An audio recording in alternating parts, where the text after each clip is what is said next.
আলোচনা শুরু করি। আজকেও শান্তি মন্ত্র সমবেতভাবে পাঠ করব।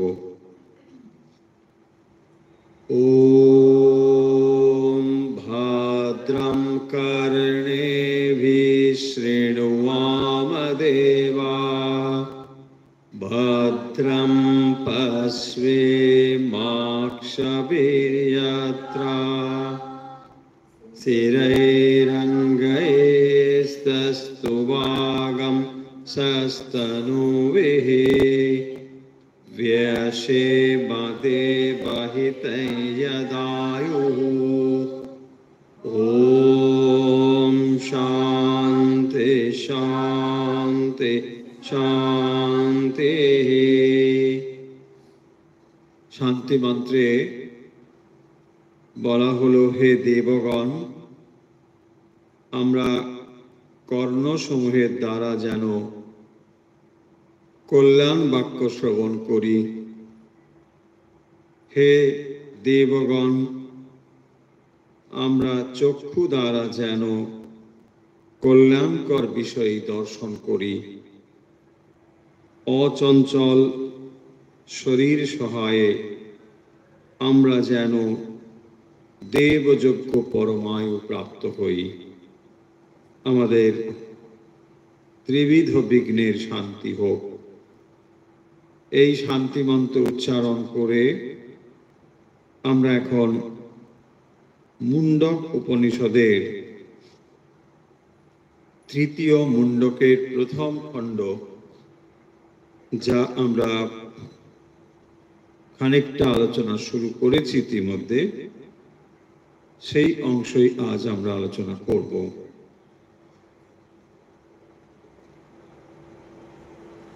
উপনিষদের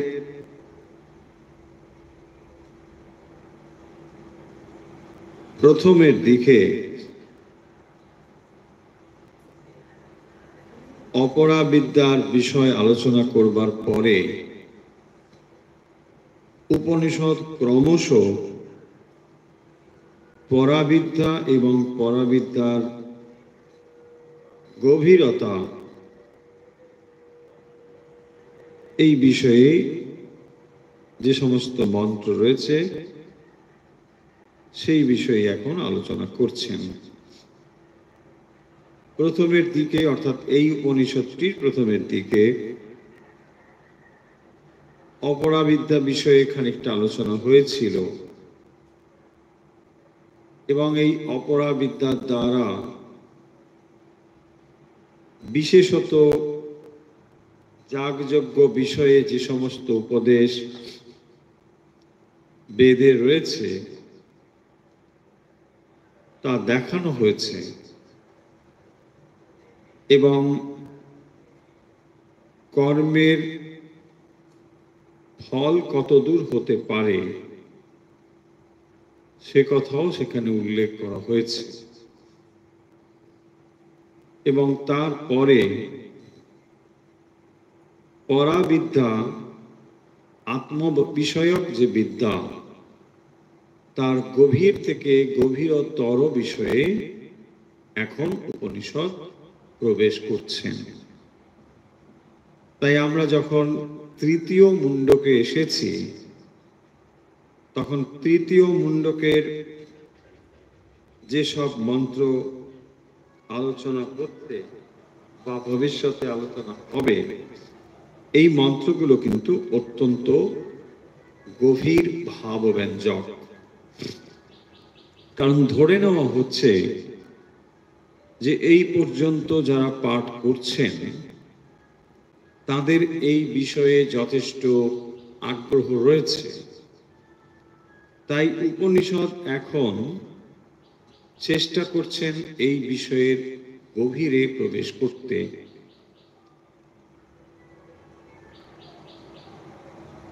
এক নম্বর মন্ত্রে, অর্থাৎ তৃতীয় মুন্ডকের প্রথম অধ্যায়ের প্রথম যে মন্ত্র, যেখানে একটি গাছের কথা বলা হয়েছে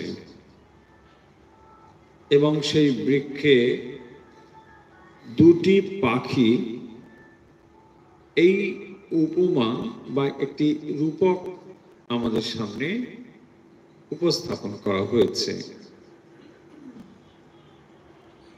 সেই পাখি দুটি কিরকম সেইটি বোঝানোর জন্যই সাজুয়া সাখায়া এই শব্দগুলো বলা হয়েছে। দুটো পাখি যেন অবিকল একরকম। সমানম বৃক্ষম, একটি গাছে দুটি পাখি দ্বা সুপর্ণ, আক্ষরিক অর্থে পর্ণ মানে পাতা, সুপর্ণ মানে এই যে পাখি দুটো তাদের ডানা দুটি ভারী সুন্দর, তাই সুপর্ণ। তো এই দুটি পাখি তারা সাজুয়া সাখায়া, তো এইরকম ভাবে তারা সম্মিলিত ভাবে সর্বদা একই রকম ভাবে রয়েছে। তার মানে একটি পাখি যা করে অপরটি যেন তাই করছে, এবং তারা খুব সমভাবাপন্ন। সখায়া সমানম বৃক্ষম পরিশস্ব জাতে, পরিশস্ব জাতে, দুজনেই অবস্থান করছেন একই রকম দেখতে। সমানম বৃক্ষম, তার মধ্যে তয়োঃ অন্যঃ স্বাদু পিপ্পলম অত্তি। তাহলে দুটো পাখির মধ্যে কিছু সাদৃশ্য থাকলেও কিছু বৈসাদৃশ্যও আছে। দুটো দেখতে অবিকল একরকম হলেও খানিকটা তফাতও আছে। আসলে এই যে রূপকটি বলা হচ্ছে তার ভেতর দিয়ে পরমাত্মা এবং জীবাত্মা বোঝানো হচ্ছে। তাহলে জীবাত্মা এবং পরমাত্মা অবিকল এক রকম, কিন্তু তফাতও আছে। একরকম যদি সব দিক থেকেই হতো তাহলে তো কোনো সমস্যাই নেই, কিন্তু সব দিক থেকে একরকম নয়। তয়োঃ অন্যঃ, তাহলে দুটো পাখি তো বলাই হলো।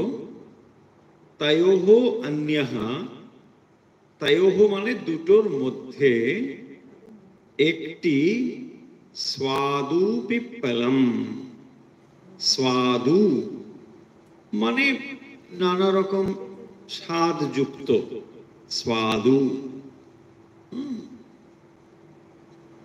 স্বাদু পিপ্পলম, পিপ্পলম মানে কর্মফলম।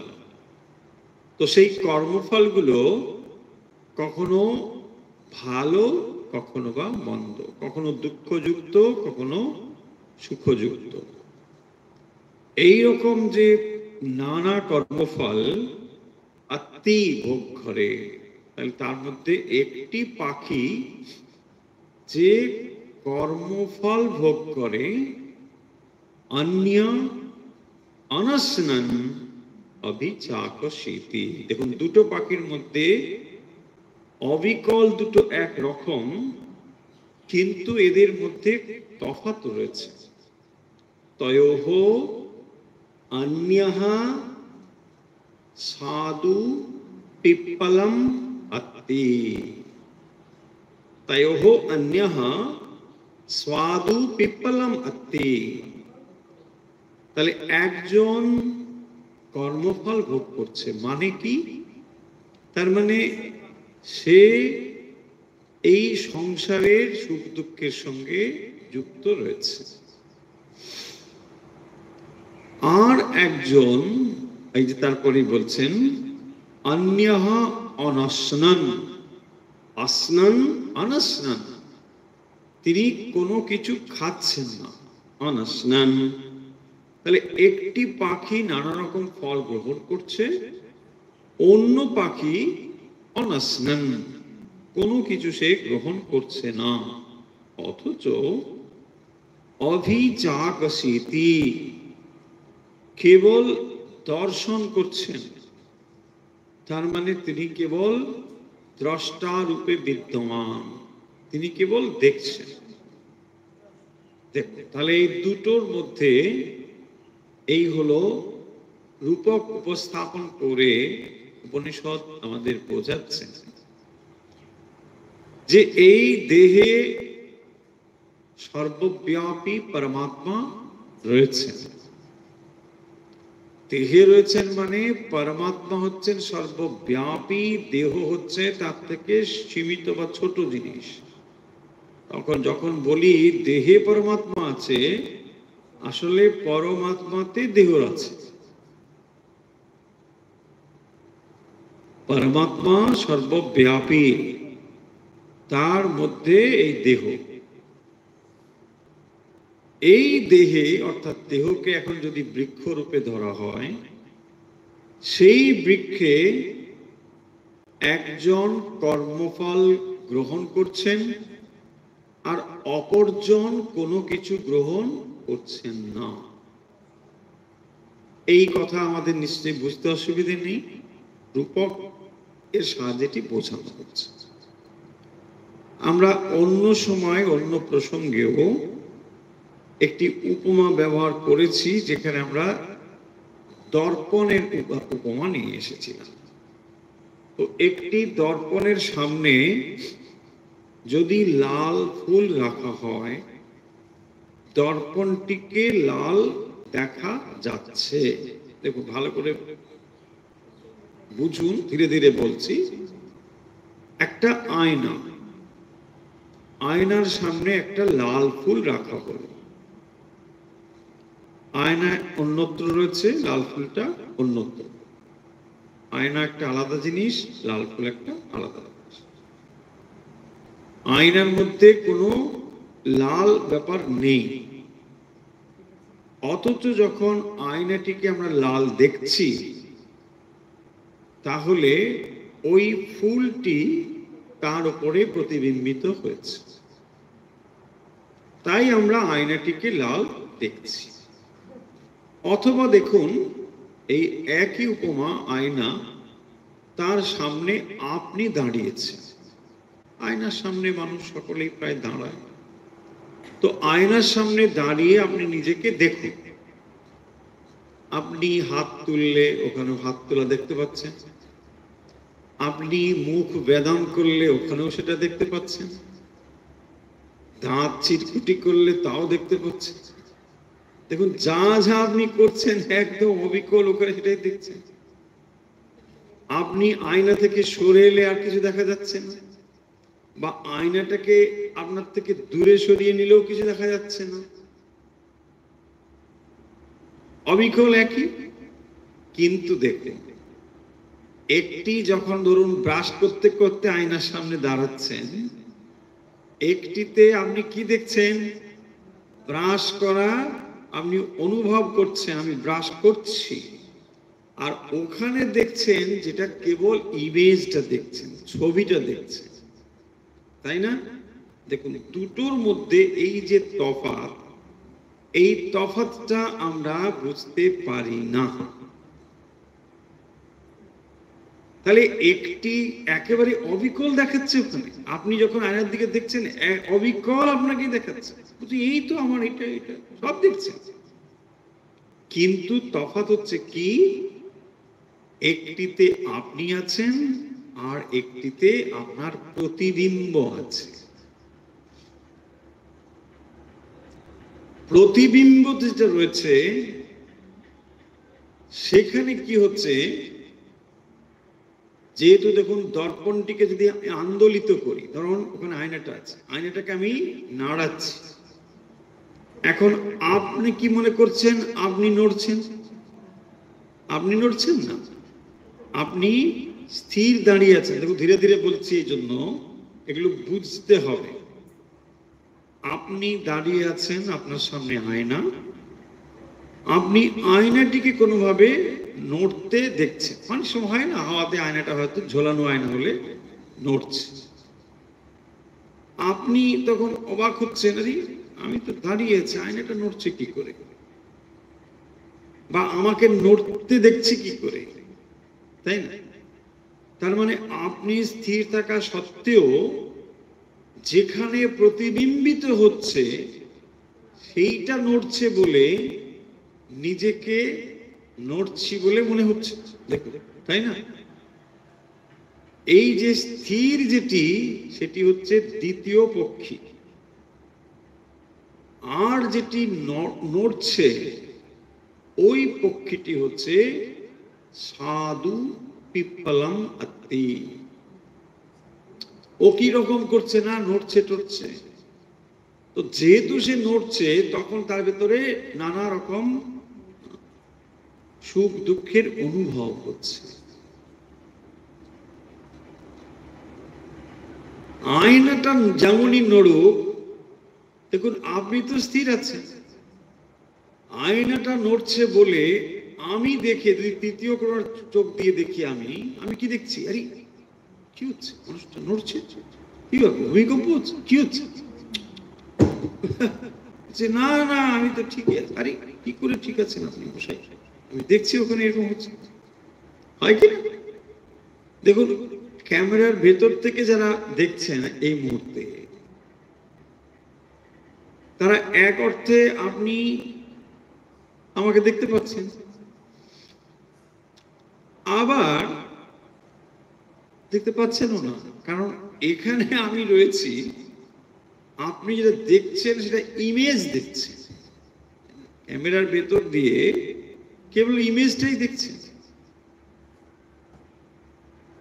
এখন যদি ধরুন আমার প্রতি আপনার রাগ হয়, ক্যামেরায় যদি এটা খুশি, কি বকর বকর করছে, মর খুশি, কিছু হবে? দেখুন কিছুই হবে, তাই না? I am totally unattached. তার মানে দেখুন খুব সূক্ষ্মতা আছে এখানে। ভাবুন যে এই যে স্থূল উপমাগুলো দিচ্ছি, এইরকম একটি পৃথক অবস্থা রয়েছে জীবাত্মা এবং পরমাত্মার মধ্যে। তাই যখন ওখানে ধরুন কিছু যদি হতে থাকে, আমি তার বিন্দুমাত্র টের পাব না। আবার দেখুন যদি আমি ওর সঙ্গে মিঙ্গল হয়ে যাই, তাহলে কিন্তু আমি বলছি কি বলছি, দাঁড়াও দেখি তো আগে কি কমেন্ট করছে, দাঁড়াও দেখি হবে কি না, বিকজ টোটালি আপনি ওর সঙ্গে আইডেন্টিফাইড। সেই তাহলে ওই যে সুখ দুঃখের অনুভব, এটা হচ্ছে কোথায়? এই প্রতিবিম্বিত হয়ে যেখানে মনের উপরে পড়ছে, সুখ দুঃখের অনুভব হয় মনে, অথচ আপনি টোটালি আনঅ্যাটাচড, তাই না? কেউ যদি ধরুন আপনাকে বলল মাথা মোটা বা হয়তো বোকা, আপনার কি হলো? তাই না? কিছু হলো? কিছুই হলো না। আপনার মাথা মোটাও হয়ে গেল না, পা গোলও হয়ে গেল না, আপনি যেমন ছিলেন তেমনই আছে। বাট যখনই আপনি ওই দুটোর সঙ্গে কানেক্টিভিটি আলাদা করতে না পারছেন, তখনই কিন্তু মাথা গরম হয়ে যাচ্ছে, কি বলছে, হয় কি না? দেখুন এই জায়গাটি বলছেন, তাহলে দুটোর মধ্যে একটা সূক্ষ্ম তফাৎ আছে। একটি পাখি আসলে প্রতিবিম্বিত পাখি, আর একটি সত্যিকারের পাখি হয়েছে। তাহলে সত্যিকারের পাখিটি, তার মধ্যে কোনো হেলডোল নেই, সে যেমন আছে তেমন আছে, সে আছেই, জাস্ট আছে। দেখুন সেই জন্যই বলেছেন অভিচাকশীতি, অভিচাকশীতি মানে জাস্ট উইটনেস, হি অবজার্ভস এভরিথিং, তিনি দেখছেন, and he permits everything. আপনি যদি বলেন যে আমি হাতটা এরকম করবো, করুন, আয়না বলছে আমি বাধা দেবো না।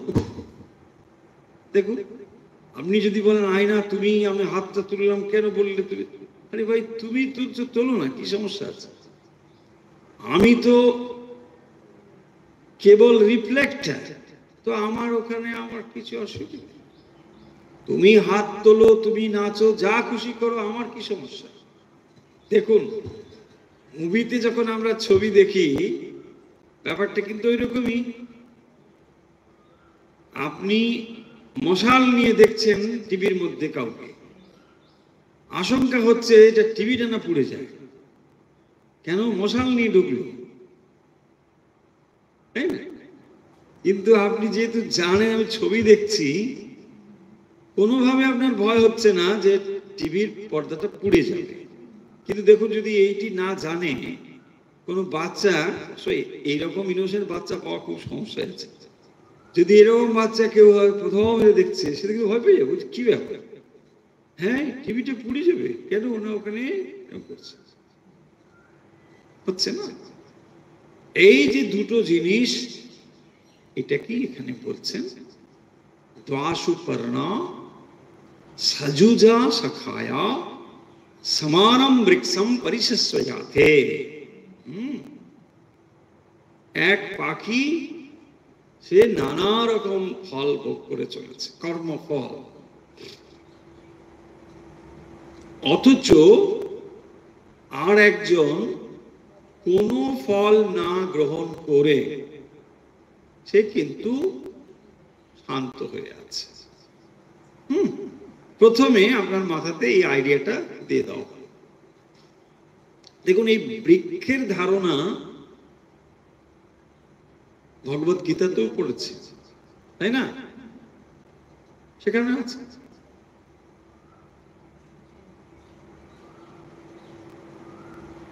অতএব বৃক্ষ, এই সংসার বৃক্ষ, ঊর্ধ্ব শাখা, ঊর্ধ্ব মূল, অধঃ শাখা, যার মূলটা উপরের দিকে। এখানে মূল মানে গাছটাকে উল্টো করতে হবে। আমরা অনেক সময় ছবিতে বই থাকে, গাছকে উল্টো করে দিয়েছি, ওটা না। মূল মানে হচ্ছে যেখান থেকে ডিরাইভ হয়েছে, এসেছে, যেখান থেকে এসেছে সেটা মূল। আর শাখা প্রশাখা যেন ক্রমশ ছড়িয়েছে। তাহলে একটা উৎস থেকে ক্রমশ হাজার হাজার লক্ষ লক্ষ কোটি কোটি জিনিস ছড়িয়েছে বলেই ওপরের দিকটা সরু, নিচের দিকটা ক্রমশ। গাছটাকে উল্টে ছবি করার দরকার নেই, বুঝে না? এরকম কোনো গাছ নেই প্রকৃতিতে। ওরকম কোনো গাছ আছে যার শেকড়টা উপরের দিকে, ডালটা নিচের দিকে বেরোচ্ছে? ওটা না। এই সংসার বৃক্ষের গাছের মূলটা হচ্ছে ওপরে, সেখান থেকেই, সেই পরমেশ্বর থেকেই ক্রমশ সেটি বিভাজিত হতে হতে প্রকৃতি, মহত্তত্ত্ব, এইভাবে সেটা বিভাজিত হয়েছে। এখন এই যে সংসার বৃক্ষ বা এই দেহরূপ বৃক্ষ, এখানে দুটি পাখি, একটিকে বলা হচ্ছে জীবাত্মা, একটি পরমাত্মা। এখন এই যে জীবাত্মা এবং পরমাত্মা বলছে, এই দুটোর মধ্যে তফাৎ আছে নাকি তফাৎ নেই? দেখুন, ধীরে ধীরে বিষয়গুলো মাথার মধ্যে নেওয়ার চেষ্টা করি। যদি পরমাত্মা এবং জীবাত্মার মধ্যে কোনো তফাৎ না থাকে, তাহলে আপনি পরমাত্মা এটা অনুভব করবেন তো।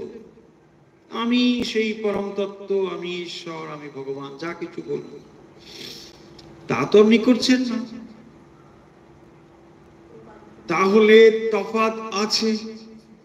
আচ্ছা, এখন কথা হলো যদি তফাৎ থেকে থাকে, ধরে নিচ্ছি, তাহলে আপনি সাধন ভজন করে কি করছেন? দেখুন, জীবাত্মা এবং পরমাত্মার মধ্যে তফাৎ আছে।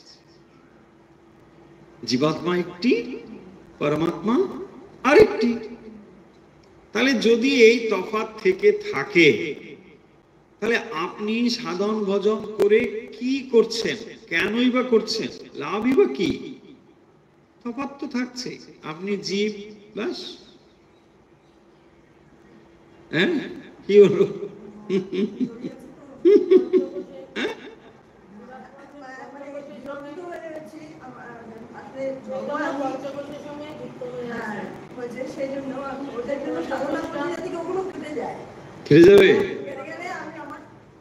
দেখুন, এই দুটোর মধ্যে তফাৎ আছে, আবার তফাৎ নেই।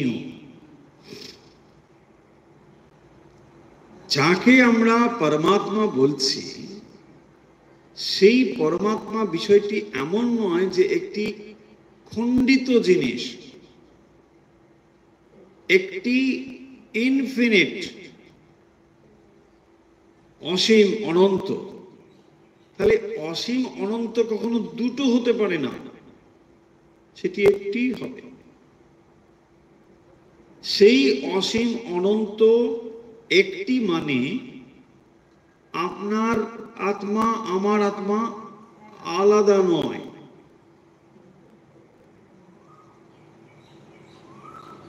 কোন জীবের মধ্যে আত্মা আলাদা, এটা। তাহলে জীব আলাদা হচ্ছে কি করে? জীব আলাদা হচ্ছে এই জন্য তার ভেতরে একটি আমির বোধ তৈরি হয়েছে। এই হলো মূল অজ্ঞান। অখণ্ড পরম সত্তা বিদ্যমান থাকা সত্ত্বেও অহং বোধ তৈরি হচ্ছে, পৃথক বোধ তৈরি হচ্ছে। তিনি হচ্ছেন আসলে এই কর্তা, এবং সেই কারণের জন্য তিনি এই কর্মফল ভোগ করছেন। দেখো, যেহেতু তিনি কর্তা ভোক্তা, তাই তিনি এই সংসারে কখনো মিষ্ট কখনো তিক্ত ফল ভোগ করে চলেছেন। এই যে অজ্ঞান প্রসূত আমি এবং কর্মফল ভোক্তা, তাকেই বলা হচ্ছে জীব।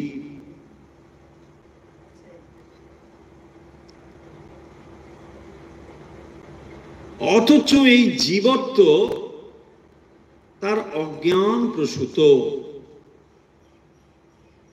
এই জীবত্ব যখন সম্পূর্ণ রূপে চলে যায়, তখন পরমাত্মা এবং জীবাত্মা এক অনুভূত হয়।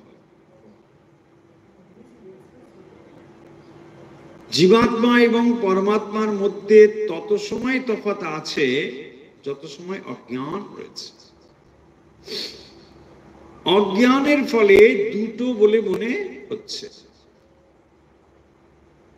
আর যেহেতু পৃথক বোধ হচ্ছে, সেই জন্য দেখুন এই কর্ম প্রবাহটিও চলছে।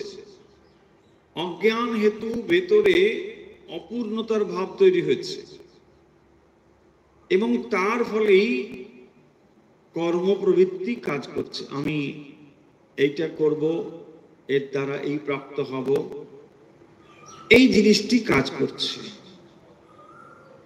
তার ফলে কি হচ্ছে দেখুন, অসংখ্য কর্ম প্রবৃত্তি তৈরি হচ্ছে, অসংখ্য কর্ম হেতু কর্মফল তৈরি হচ্ছে, কর্মফল হেতু দেহপ্রাপ্তি তৈরি হচ্ছে। তাহলে এই যে দুটো পাখি দিয়ে যে জিনিসটি রূপক ভাবে বোঝানো হচ্ছে, অথচ যিনি পরমাত্মা, তিনি এই কোনো কিছুর সঙ্গে সংযুক্ত না থেকেও তিনি আনন্দে অবস্থান করছেন। অথচ জীব এত কিছু করেও is not satisfied, is not happy। দেখো, তাহলে সুখানুভূতি কোনো কিছু করে লাভ করা সম্ভব নয়, কারণ তিনি না কিছু করেই হ্যাপি আছেন। অন্য যে পাখিটি সে কিছু করছে না, কিন্তু সে আনন্দ স্বরূপে অবস্থান করছে।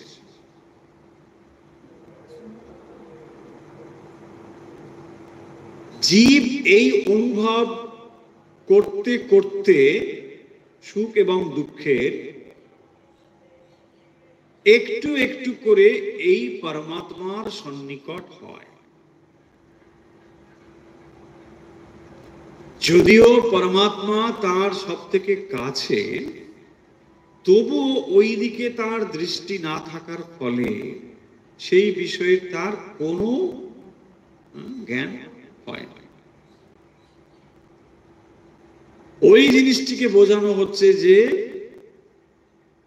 সে নানা রকম ফল খায়, সাধু পিপ্পলম অত্তি, নানা রকম ফল ভোগ করছে, কখনো সুখ কখনো দুঃখ। দেখুন কি সংসার চলছে। আশা করি এরপরে আমরা পরবর্তী মন্ত্রটি আজকে বুঝতে পারব। মন্ত্র নম্বর 2।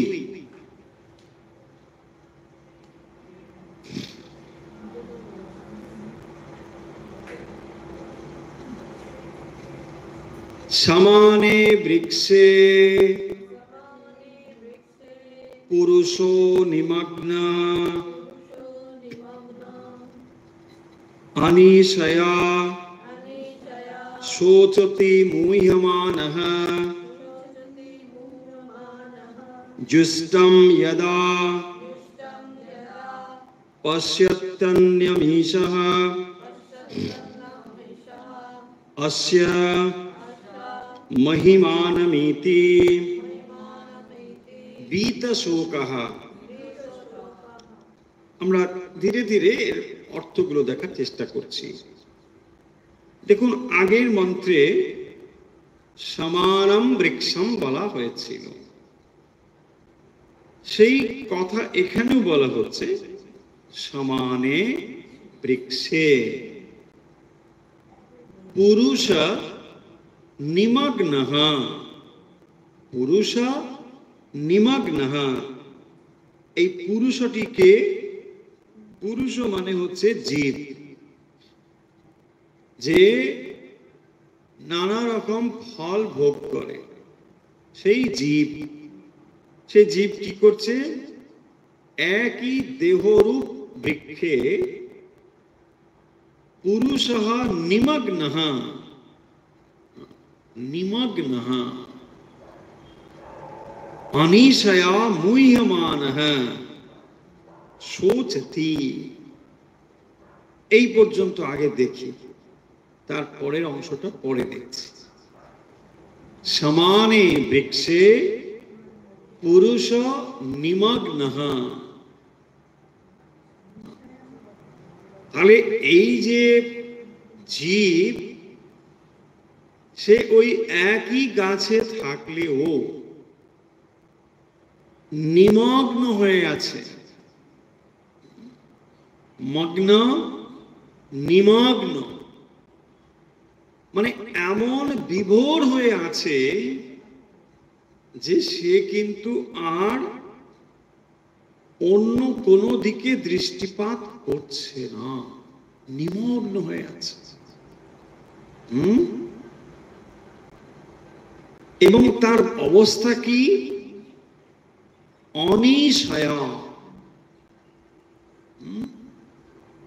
তার অবস্থা হচ্ছে অনিশা, তার থেকে অনিশয়া। ঈশা তার উল্টো হচ্ছে অনিশ। ঈশ, ঈশ মানে ঈশ্বর, ঈশিত্ব। ঈশাবাস্যম ইদম সর্বম, তার উল্টো দিকে আছে অনিশ। এই অনিশটা হচ্ছে যে যখন সে নিমগ্ন হয়ে রয়েছে, তখন নানা রকম দুঃখের অভিঘাতে এমন অবস্থা হয়েছে যে তখন সে মুহ্যমান শোচতি, শোক করছে। সেই অবস্থাটিকে বলা হয়েছে অনিশা, মানে একটা দুঃখময় অবস্থা, অনিশা। যে যখন এই সংসারে সে নিমগ্ন হয়ে গিয়েছে, তখন আর তার অন্য কোনো কিছু আসছেই না মনে। আচার্য শঙ্কর তার ভাষ্যে বলছেন, তত্রৈবং সতি সমানে বৃক্ষে যথোক্তে শরীরে পুরুষঃ ভোক্তা, ভোক্তা জীব अविद्या काम कर्म फल रागादि गुरु भराक्रांत अलावरिव सामुद्रे जले निमग्न निश्चयेन देहात्म भाव। কি বলছেন? আচার্য শঙ্কর বলছেন যে জীবের অবস্থাটা কি হয়। এই যে দেহ বৃক্ষের কথা বলা হলো, সেই দেহ বৃক্ষে ভোক্তা জীব কি করবে? প্রিয় জিনিসের কামনা করছে, সব সময় সে সুখী হওয়ার চেষ্টা করছে। কারণ অবিদ্যা কাম কর্ম, জীব অবিদ্যা কাম কর্ম, অবিদ্যা জনিত কাম, কাম চরিতার্থ জন্য কর্ম এবং তার ফল, আর রাগাদি মানে রাগ দেশ আদি। তাহলে যত সময় পর্যন্ত ভেতরে কর্ম বাসনা এইগুলো রয়েছে, তত সময় রাগ দেশও থাকবে। এই সমস্ত কিছু দ্বারা বলছেন গুরু ভারাক্রান্ত, অত্যন্ত ভারাক্রান্ত হয়ে গেছে জীব, তাই না? কি অবস্থা!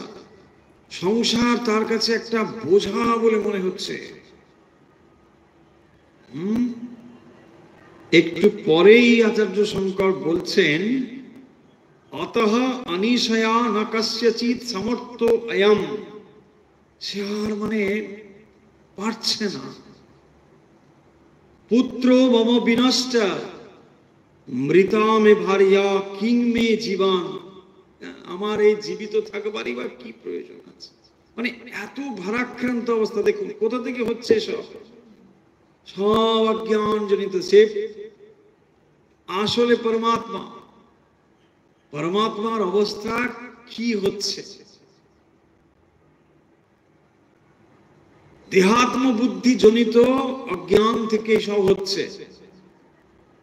তার ফলেই সংসার, তার ফলেই পুত্র, তার ফলেই কন্যা, তার ফলেই এই কাণ্ড চলছে। কি অবস্থা দেখুন! বলছেন সেই কথাটি বলছেন,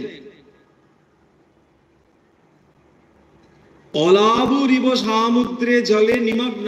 এই যে নিমগ্ন বলছেন, ওইটাকে বোঝাচ্ছে সংসারে বলে আমরা একবারে ডুবে গেছে। এই ডুবে গেছে মানে তাকে বোঝানোর জন্য বলছেন অলাবুরিব।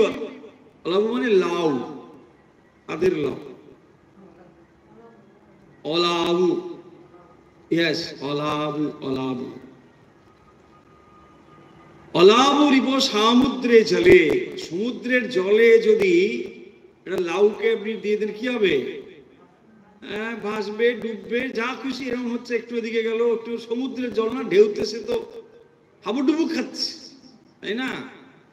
বলছে এটাকেই তুলনা করছেন পুরুষা, মানে জীব, এখানে পুরুষ মানে পুরুষ মহিলা ভাববেন, বলে পুরুষরাই হাবুড ঢুকাচ্ছে, মহিলারা শান্তি আছে, না না।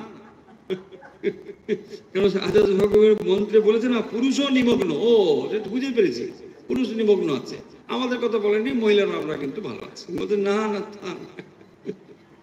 এখানে পুরুষা মানে হচ্ছে জীবা, তাহলে পুরুষা নিমগ্ন অনিশয়া শোচতি মুহ্যমানা, মানে এমন অবস্থা তার হয়েছে।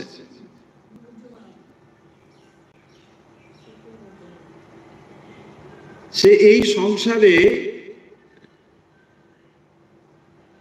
ডুবছে এবং উঠছে, লাউ যেরকম করে, তার কিছু করার নেই, সমুদ্রের জলে সে একবার করে অর্ধ নিমগ্ন, লাউটা কি হয়, খানিকটা ডুবে আছে, খানিকটা ভেসে আছে, তাই না? তার ভেতরে দেখুন যখন একটু কিছু হলো, না না কি ভালো, আমি জিতে গেছি, কেন, ও তো হেরেই গেছে, তারপরে আবার যেই ডুবলো, কি হলো মশাই, কি হলো কি হলো, দাঁড়ান দাঁড়ান এখন কথা হবে।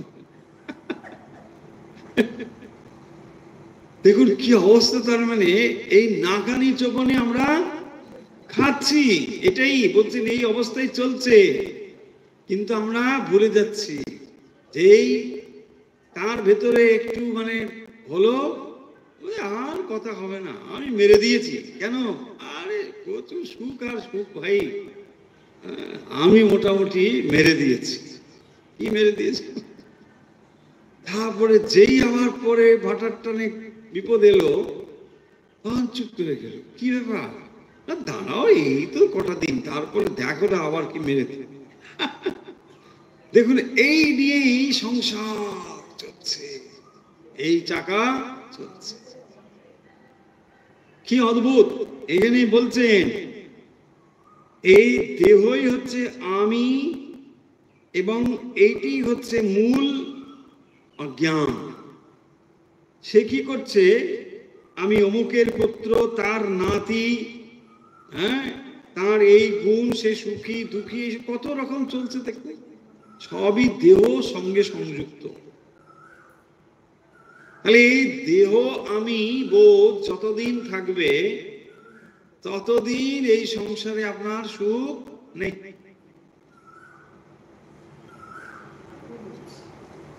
এই যে পাখিটি, এই জীবাত্মারূপ যে পাখি, সে এই কর্মফল ভোগ করে চলেছে, কোথায় সুখটা, কোথায়, বিন্দু মাত্র সুখ নেই এখানে। আপনি শান্তি করে বসেছেন, একটা ভালো কিছু, যা আমরা প্রিয় খাবার দাবার খাবেন, সঙ্গে সঙ্গে শুনলে অমুক বাবুর অমুক হয়ে গেছে, বা কিছু একটা বিপদের ব্যাস হয়ে গেল, এ তো চলছে, এই আর এক্সপ্লেন করার দরকার নেই। তাই বলছেন যে জীবের শান্তি কোথায়, অথচ দেখুন এর ভেতরেই যেখানে শান্তির বিন্দুমাত্র থাকা সম্ভব নয়, তার ভেতরে আমরা শান্তি খুঁজছি, অজ্ঞানের ভেতরে আরো অজ্ঞান নিমজ্জন হচ্ছে, না আমি এখানে খানিকটা সুখ খুঁজে নেব, কি সুখ খুঁজবে, এইটাই গুণবান গুণহীন, সুখী দুঃখী, এইরকম হয়ে আমি এই দেহ ছাড়া আর কিছু নয়, এই ভ্রমে আমরা বন্ধু বান্ধবের সঙ্গে সম্পর্কিত হয়ে দিব্যি এখানে আছি, বাস, তাই না? দেখুন উমুকের মা, তুমুকের নাতি, তুমুকের উমুক তুমুক চলছে, বাস কি মজায়, কি মজায়, হ্যাঁ, নাতির অন্নপ্রাশন হবে, বাস ভালো, তারপরে অমুক নাতি হবে, আর নাতির মেয়ে হবে, নাতির ছেলে হবে, চলছে কাণ্ড, তাই না? দেখুন এই চাকার মধ্যে যখন আপনি ঘুরপাক খাচ্ছেন, আপনি অপশন হচ্ছেন। সেই জন্য দেখুন যদি এই সংসার চক্রে কখনো আপনি বিরাট একটা আঘাত পান, আপনি জানুন ভগবানের অশেষ কৃপা আছে আপনার উপরে, অশেষ কৃপা আছে আপনার উপরে। না হলে আপনার এই নিদ্রা ভঙ্গ হবে না। আপনি সুখ স্বপ্নে মজে আছে, নিমগ্ন বলছেন, ওই জন্য নিমগ্ন, একদম মগ্ন।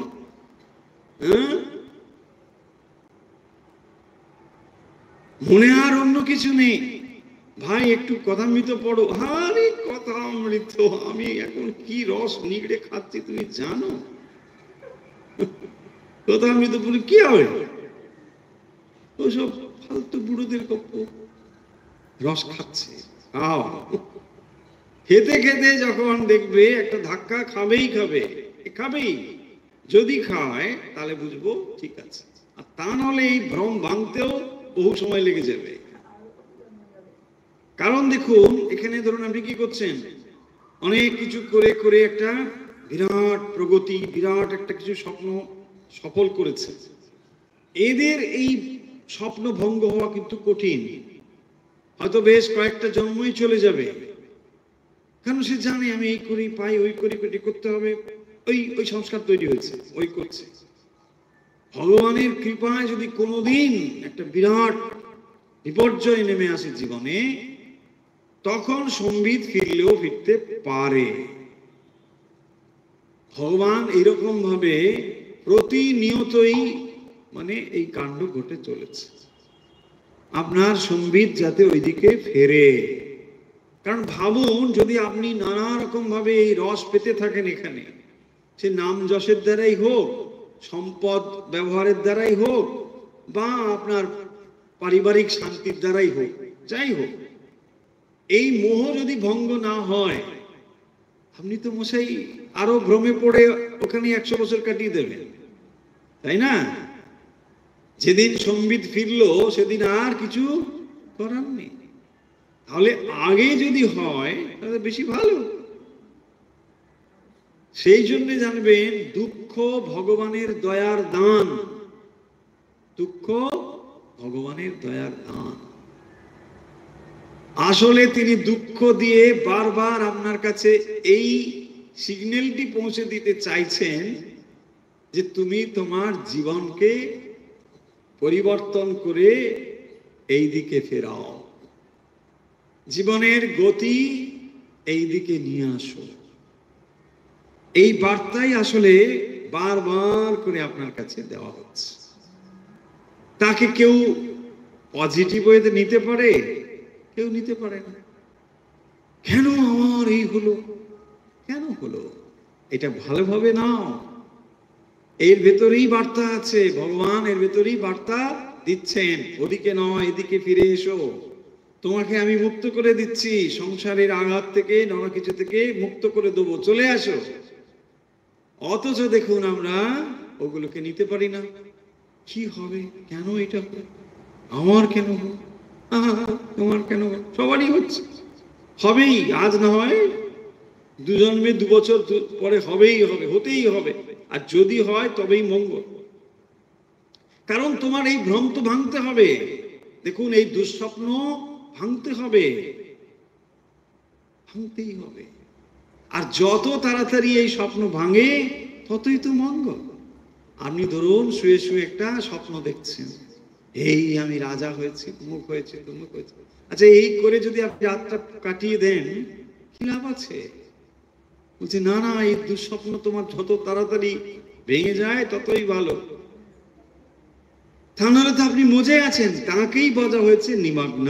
দেখুন, এই নিমগ্ন শব্দটি এখানে তাৎপর্যপূর্ণ। সমানে বৃক্ষে পুরুষ নিমগ্ন অনিশয়া শোচতি মুহ্যমানঃ।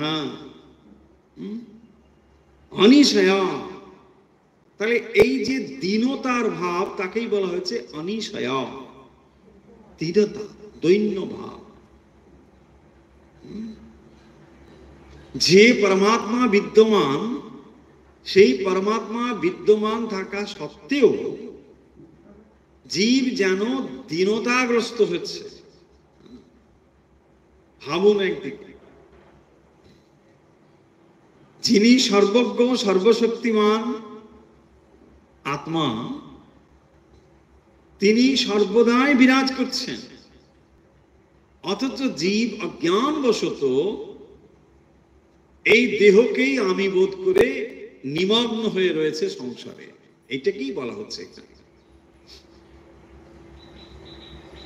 এই নিমগ্নতা যদি ভঙ্গ না হয়, তাহলে আপনি কি অন্য অপশন খুঁজবেন? আপনি কোনো একটা নিয়ে তন্ময় হয়ে আছেন। দেখুন, এই কথাটি শ্রীরামকৃষ্ণ কি বলছেন? একটি ছেলে, সে খেলার বস্তু নিয়ে মগ্ন হয়ে আছে, খেলছে। তো যত সময় সে খেলনা নিয়ে মগ্ন হয়ে রয়েছে, তত সময় সে কি অন্য কোথাও যাবে? যাবে না। তাকে ডাকা হচ্ছে, কিছুতেই যাবে না। কেন? খেলার বস্তু নিয়ে মগ্ন হয়ে আছে। তাহলে শ্রীরামকৃষ্ণ কথামৃতে যে কথাগুলো বলছেন, দেখুন, এর সঙ্গে উপনিষদের কোনো অমিল নেই, কিন্তু কথাগুলো এত সহজ সরল ভাবে বলছেন, তাই আমাদের মনে হয় বোধহয় ঠিক শাস্ত্র টাস্ত্র তো উনি জানেন না, তাই বোধহয় খানিকটা এরকম বলছেন। ব্যাপারটা তা নয়। কোন কথাই তিনি শাস্ত্রের এদিক ওদিক বলছেন। কারণ বলছেন, অনিশয়া শোচতি মুহ্যমানাহা পুরুষা নিমগ্না। তাহলে এই সংসারে আমরা নিমগ্ন রয়েছি, মগ্ন রয়েছি। তাহলে এই মগ্নতা যতদিন না যাবে, আপনি কি অন্য অপশন খুঁজবেন? খুঁজবেন না, কিছুতেই খুঁজবেন না। তাই যার এই মগ্নতা ভঙ্গ হয়, ভাববেন তার প্রতি ভগবানের আশীর্বাদ আছে। দেখুন, জীবনে অনেকের বিপর্যয় নেমে আসে। প্রিয় বিয়োগ হতে পারে, সম্পদ চলে যেতে পারে, শারীরিক অসুস্থতা হতে পারে, অনেক কিছু হতে পারে। ওই অবস্থাতে যদি নিমগ্নতা চলে গিয়ে ঈশ্বরের প্রতি মগ্নতা আসে, তাহলেই তাকে আশীর্বাদ বলবো, তাই না? দেখুন, রাজা পরীক্ষিতের কথা আমরা বহুবার বলেছি। তিনি তো রাজকার্য নিয়ে মগ্নই ছিলেন, খুব ভালো রাজা। তা এই মগ্নতা যদি তার না ভঙ্গ হতো, তাহলে তিনি ওই ঋষিদের কাছে আসতেন? শ্রী শ্রী চণ্ডীতে কি রয়েছে? রাজা সুরত সমাধি বস্য। সমাধি বস্য তাঁরই সম্পদ, তাঁরই সবকিছু। তার স্ত্রী ছেলের সঙ্গে যুক্ত হয়ে তাকে সমস্ত সম্পত্তি থেকে বঞ্চিত করে বাড়ি থেকে তাড়িয়ে দিয়েছে বৃদ্ধ অবস্থায়। দেখুন, তাহলে আজকের ঘটনা নয় এটা, এখন তো এটা ঘটে, আগে ওইটা ঘটেছে। এবং দেখুন, যে পয়েন্টটা বলতে চাই, ঘটনা তো ঘটছে। সমাধি বস্য ওই অবস্থাতে তিনি ঋষির কাছে গিয়ে হাজির হয়েছেন যে কেন আমার এমন হলো। তিনি তাকে তার জীবনের একটা সুন্দর মোড় ফেরানোর জায়গা বলছেন। বিপর্যয় এসেছে তার জীবনে, বৃদ্ধ বয়সে তার স্ত্রী পুত্রের সঙ্গে যুক্ত হয়ে তাকে সম্পত্তি থেকে সরিয়ে দিয়ে একদম গৃহ থেকে বিতাড়িত করে দিয়েছে। মেধস ঋষির আশ্রমে এসে হাজির হয়েছে, ঋষির কাছে তিনি জানতে চান কি করবে। আর ওদিকে রাজা সুরত, তিনিও এই একই অবস্থার মধ্যে পড়েছে। দেখুন, এই যে নিমগ্নতা যদি ভঙ্গ না হতো, তাহলে কিন্তু তিনি ভগবানের সাধনায় আসতেন না। ওই যে দুটো পাখির কথা বলা হলো, তাহলে একটি পাখি শান্ত রয়েছে, কোনো কিছু ফল ভোগ না করেও সে কিন্তু আনন্দে রয়েছে। আর একটি নানা রকম ফল ভোগ করেও he is not happy. He is not happy. আর যখনই এই বিপর্যয়টা এলো জীবনে, তখন তার ভেতরে একটা পরিবর্তন। তাহলে আমরা এই 2 নম্বর মন্ত্রটি আলোচনা শেষ করব। প্রথম অংশটি কেবল পড়া হলো, এর দ্বিতীয় অংশ আলোচনা কিন্তু পরের দিন করতে হবে। আমরা সমাপ্ত করছি। সমানে বৃক্ষে পুরুষো নিমগ্নঃ অনিশয়া শোচতি মুহ্যমানঃ जुष्टं यदा पश्यति इति अनिशः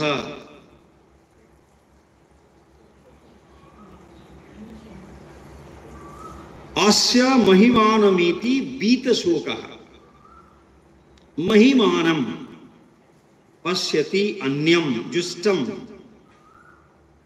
এই অর্থটা আমরা পরের দিন আলোচনা করব, মানে দ্বিতীয় মন্ত্রের দ্বিতীয় অংশ পরের দিন আলোচনা হবে। আজকে আমরা কনক্লুড করছি এটা বলে যে এর আগের যে মন্ত্র, এখানে দুটো পাখির কথা বলা হয়েছে, সেখানে সমানম বৃক্ষম, কিন্তু একটি পাখি অভিচাকশিতি, আর আরেকটি পাখি সে কি করছে, পিপ্পলম সাধু পিপ্পলমত্তি, সে পাখিটি নানা রকম ফল খাচ্ছে। নানা রকম ফল কেন? ফল মানে কর্মফল। তাহলে যখন সে ভালো ফল খাচ্ছে তখন সে সুখানুভূতি অনুভব করছে। Life is very nice, you know, bed of roses. জীবনের মতো আনন্দ আর হয় না। কি আনন্দ! আহা!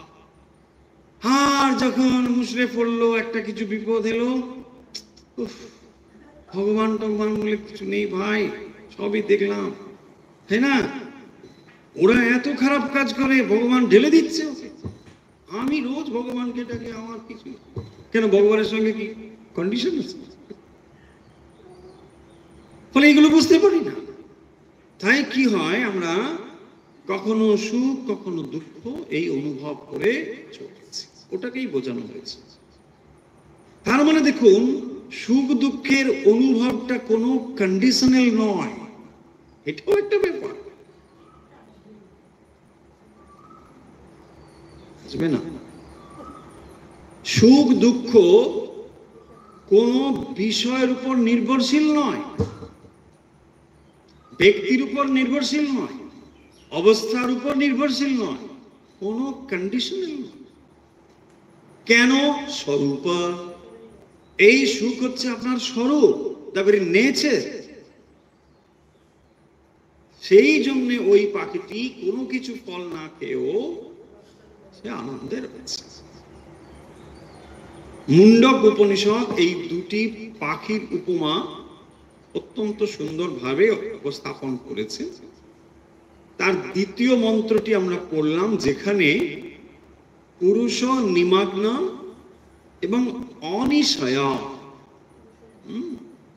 ঈশা অনিশা, তার মানে এই যে দুঃখময় অবস্থা সে অনুভব করছে, শোচতি মুহ্যমান। তাহলে যারা মনে করেন যে জীবনকে একটু বেশি বোধহয় পেসিমিস্টিক ওয়েতে আমরা এক্সপ্রেস করি, উপনিষদও বলছেন শোচতি মুহ্যমান। দেখুন, যদি এখানে সুখ থাকতো, উপনিষদের ঋষিরা তা ব্যক্ত করতে বোধহয় দ্বিধা করতেন। সুখ সম্ভব নেই। তাই ভগবান বুদ্ধ 2500 বছর অন্তত আগে বলছেন, দুঃখম দুঃখম সর্বম দুঃখম সর্ববস্তু ভয়ান্বিতম। সব দেখুন ভয়ে ভয়ে চলছে, ভয় আপনাকে তাড়িয়ে নিয়ে বেড়াচ্ছে শৈশব থেকে অদ্যাবধি। ভয় ভয় ভয়। তাহলে যদি ভয়ের মধ্যেই আমরা বাঁচি, এই সুখটা কোথায়? এই কথাগুলো হবে পরের দিন। আমরা এই দ্বিতীয় মন্ত্রটি আলোচনা করব। চলুন তাহলে